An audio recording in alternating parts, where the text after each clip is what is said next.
Hi, welcome to our first session of Duets. My name is John Wood, and this is Pastor Rand, and this is Pastor Joe from Inverse Ministries and Exchange Church. Duets will be held in a series of sessions in a video format. So with our first question, Rand, I'm going to go ahead and ask you first. Why do we need to be part of a couples ministry? Why is that essential?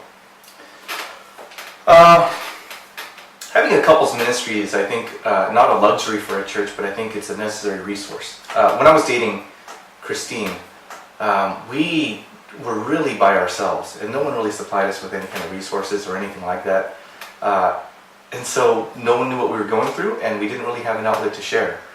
It wasn't until we got to premarital counseling that people started teaching us skills on how to, do conflict resolution and how to serve one another, how to pray for one another. And by that time, we'd been dating for 3.5 years. We developed all our habits, and that was it was too late. Right. I think having an ounce of prevention is worth a pound of cure. And so knowing what you're getting yourself into and knowing how to approach it without having to find out the hard way, learning from the wisdom of people who've walked before you is probably the best tool to have in protecting your relationship and in growing it the right way. Okay. Joe, what do you think? Yeah, I totally agree with everything that Rand is saying. I think it's a time when there's a great deal of temptation, not only in terms of physical temptation, sexual purity, but even just the things that you go through in a relationship. Sometimes you feel like you're all alone. Am I the only one that gets so annoyed, when my girlfriend or boyfriend does a certain thing or says a certain thing or acts a certain way? And oftentimes when you come into the church community at large, when you come in on a Sunday or a Bible study, you don't bring all those problems to the table. You don't really want to. Right. There's not the right venue where you can talk with other like-minded people or people in the same kind of stage of life where you can share, hey, this is what happened.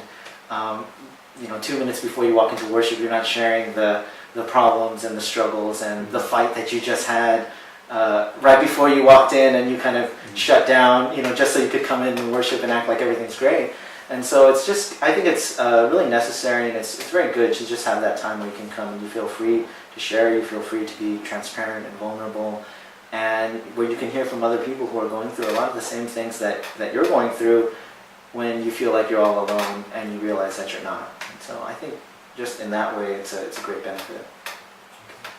So I'm getting that, there's two parts. One, there's the wisdom, right? We got to learn how to live, how to really love accordingly to what the Word says, and then we have to actually apply that and share that and be in community.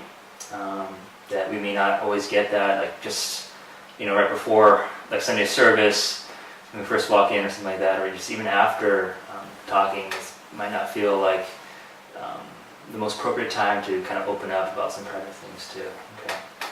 You guys have anything else as far as maybe guys or girls? Or Actually, let me tag on to that. I think that the relationship between a boyfriend, girlfriend, and husband and wife is today one of the primary sources of our spiritual warfare, or primary areas of warfare in our lives. I think that's where people struggle the most, where people feel the most unfulfilled, where they experience the most disappointment and frustration and depression, etc. And I think that for the church to turn a blind eye to that and to do nothing about it, for couples who have been dating for years and the church has supplied them with no resources except sermons that say, thou shalt not commit adultery, don't have premarital sex, and that's kind of the only instruction that they get. I think it's more necessary for us to teach people how to prepare to become husbands, how to prepare to become wives, and how in your marriage to continue to be husbands and wives and to grow in that. And I think a lot of that has to be done in a specific context, a couples ministry, a program dedicated to targeting and isolating those issues because they're so specific to a life stage. Right. Yeah, I remember you mentioned something before about oftentimes maybe some of the sermons is very individual focused. It's emphasizing on your walk with God, but then sometimes we need a time to discuss how does it apply to my current life stage context, and how that affects everything too. So yeah. Okay, Joe. So I'm going to ask you the second question, and just to segue in, how does being in a relationship, whether it's dating, whether it's engaged or marriage, how does being in a relationship affect my relationship with God, or a person's relationship with God? Yeah, that's a great question. Personally, I think being in a relationship is very, I think you were saying earlier, but it's very exposing. You know, when you're in a relationship, when you're single, you are pretty much anonymous. I mean, you can live a pretty anonymous life. You kind of, you sleep when you want, you kind of wake up when you want, you do whatever you want with all of your private time, and nobody really knows. You have friends that know one part of your life, and then you have another group of friends that knows another part of your life, and then you have your family that knows another part of your life. But when you're in a relationship, and at the beginning of dating, you maintain some of that anonymity, but the deeper you go into a relationship, the more you start to, not only does your partner start to see things in you, but you start to see things in yourself. And you start to kind of wonder and question, why do I react in a certain way? Why am I sensitive to certain things that he or she says about me? Why do I, you get these very kind of visceral reactions, like they'll question something about you, and you just get mad all of a sudden, and you don't even really realize why.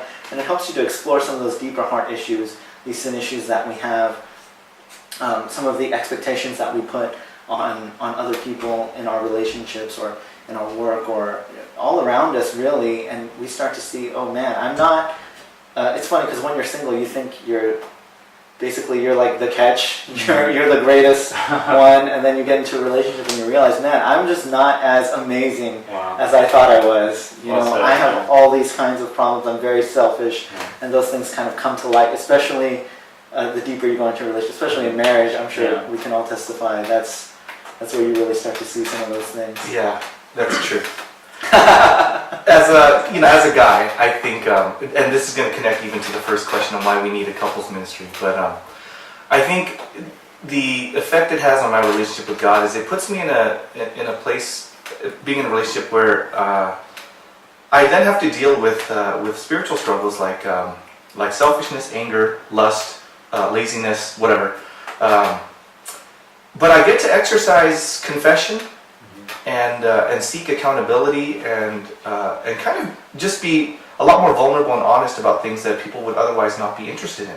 Because if I'm lazy at home by myself, it doesn't affect anyone else. But if I'm lazy and I've got a wife, that affects her, and that's something that I'm all of a sudden accountable for. And so being in a couples ministry, it gives me an avenue to actually talk about that. Because when people walk up to me at church and say, how you doing? I just got to answer fine, because in about 2 minutes I'm going to go up there and give a sermon, But when we come to a place where everyone's just kind of mentally prepared to come and talk about specifically the context of the relationship, it allows me to target and work on that development in where I feel the most warfare. If I feel like I'm frustrated with our relationship or something, then I have an avenue to speak about it, and that has improved, the quality of my prayer with God and just my honesty in front of Him, realizing my shortcoming, realizing where I'm a sinner and all of that.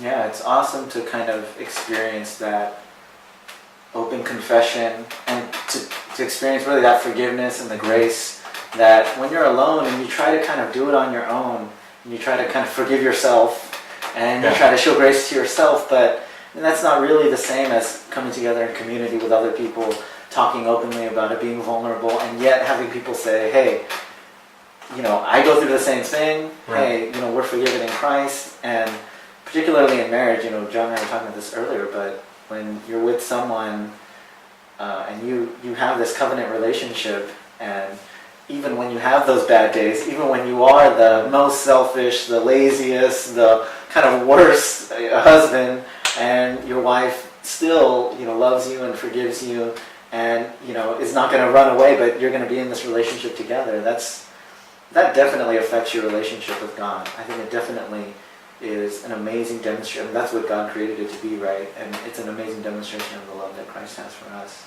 There's the flip side of it, though. There are the couples who, once they get together, you kind of realize where they really stood with God, because they kind of disappear off the face of the planet. And you realize the relationship was all they were really ever looking for. Once they experience a very palpable human love, they're satisfied and they're gone. And you know, there's a bunch of people who want to take a step in faith. They want to get involved in the church, and then all of a sudden they get into this relationship, and all desire to be faithful to God dissolves. And I'm not going to say that the relationship is what did it, but I think the relationship reveals that. Right. You know, it might be the source of the distraction, or it might just be, you know, the avenue by which our value systems are really brought to light. So yeah, I mean, once you get into a relationship, your faith and your journey with God can be affected, or it might just be revealed. You know, one or the other. Yeah. Yeah, I definitely, I mean, I've experienced it a little bit myself, but yeah, there's this investment and this hard work that goes into it, but there's the reward that you're talking about too, that you just can't experience it when you are alone in that way. So, okay, well, thanks for sharing. This is going to conclude our first session, and we'll pick up next time. Thank you. Thanks.